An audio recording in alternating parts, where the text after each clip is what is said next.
السلام علیکم دوستو، welcome to my YouTube channel ہارم ٹائم ٹریول پر۔ آج میں آپ کو لے کر چل رہا ہوں ایک ایسے مقام پر جسے دنیا کی سب سے حسین عمارت کہا جاتا ہے، ایک ایسی جگہ جس کا ذکر کرتے ہی محبت، فن اور حیرت انگیز تعمیر کا خیال آتا ہے۔ جی ہاں، ہم بات کر رہے ہیں تاج محل کی، لیکن یہ صرف ایک عمارت نہیں، ایک داستان ہے، ایک خواب ہے جو سنگ مرمر میں ڈھلا ہوا ہے۔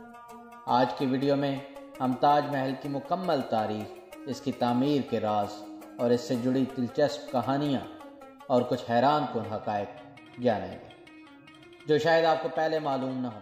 تو چلیے تیار ہو جائیں ایک شاندار سفر کے لیے۔ یہ کہانی شروع ہوتی ہے 1607 میں، جب ہندوستان کے مغل شہزادے خرم، جو بعد میں شاہ جہان کے نام سے جانے گئے، انہوں نے ایک نوجوان شہزادی ارجمند بانو بیگم کو پہلی بار دیکھا۔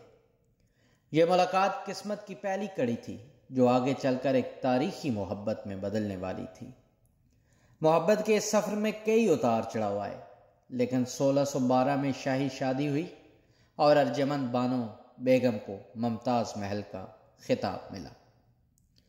محل کی سب سے عظیم عورت۔ شاہ جہان اپنی بیوی سے بے حد محبت کرتے تھے۔ وہ ہمیشہ ان کے ساتھ رہتے، چاہے میدان جنگ ہو یا محل کے آرام دہ کمرے، مگر یہ محبت زیادہ عرصے تک قائم نہ رہ سکی۔ 1631 کا سال تاریخ کا سب سے افسوسناک لمحہ لے کر آیا، جب ممتاز محل اپنے 14ویں بچے کو جنم دیتے ہوئے دنیا سے رخصت ہو گئی۔ شاہ جہان کے لیے ایک ناقابل برداشت صدمہ تھا، اور اسی صدمے نے انہیں مجبور کیا کہ وہ اپنی بیوی کی یاد میں ایک ایسا شاہکار بنائیں جو رہتی دنیا تک ان کی محبت کی نشانی بن جائے۔ تاج محل اسلامی، فارسی، ترک اور ہندوستانی طرز تعمیر کا ایک شاندار امتزاج ہے۔ اس کا مرکزی گنبد 240 فیٹ بلند ہے، جو اس عمارت کو ایک جادوئی کشش عطا کرتا ہے۔ اس کے 4 مینار زلزلے سے تحفظ کے لیے تھوڑے باہر کی طرف جھکے ہوئے ہیں۔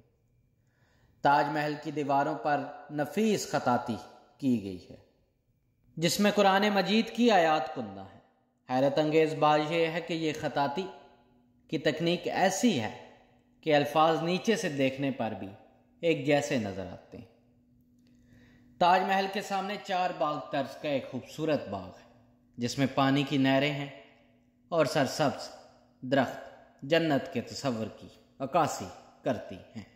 بدقسمتی سے شاہ جہان کو زیادہ عرصے تک تاج محل کے سامنے رہنے کا موقع نہ ملا۔ 1658 میں ان کے بیٹے اورنگزیب نے انہیں قید کر دیا۔ انہوں نے اپنی زندگی کی آخری 8 سال آگرہ قلعے میں گزارے، جہاں سے وہ صرف ایک کھڑکی سے تاج محل کو دیکھ سکتے تھے۔ 1666 میں ان کا انتقال ہوا اور انہیں ممتاز محل کے پہلو میں دفن کر دیا گیا۔ دوستو، کیا آپ جانتے ہیں تاج محل کا رنگ دن میں بدلتا ہے؟ صبح کے وقت گلابی، دوپہر کو سفید اور رات کو سنہری ہو جاتا ہے۔ یہ بھی کہا جاتا ہے کہ شاہ جہان نے تاج محل کے سامنے ایک کالا تاج محل بنانے کا خواب دیکھا تھا، مگر یہ خواب حقیقت نہ بن سکا، اور آج تاج محل ہر سال لاکھوں سیاحوں کو اپنی طرف کھینچتا ہے، اور یہ دنیا کے 7 عجائبات میں شامل ہے۔ دوستو، تاج محل ایک ایسا شاہکار ہے جو نہ صرف محبت کی کہانی بیان کرتا ہے، بلکہ یہ انسان کی بے مثال تخلیقی صلاحیتوں کی علامت بھی ہے۔ اگر آپ نے ابھی تک اسے نہیں دیکھا تو یہ آپ کی لسٹ میں ضرور ہونا چاہیے۔ کیا آپ کو یہ ویڈیو پسند آئی ہے؟ ہمیں کمنٹس میں اپنی رائے ضرور دیجیے گا، اور مزید دلچسپ تاریخی کہانیوں کے لیے ہمارے چینل کو سبسکرائب کرنا مت بھولیں۔ اگلی ویڈیو میں پھر ملاقات ہوگی، تب تک کے لیے اللہ حافظ۔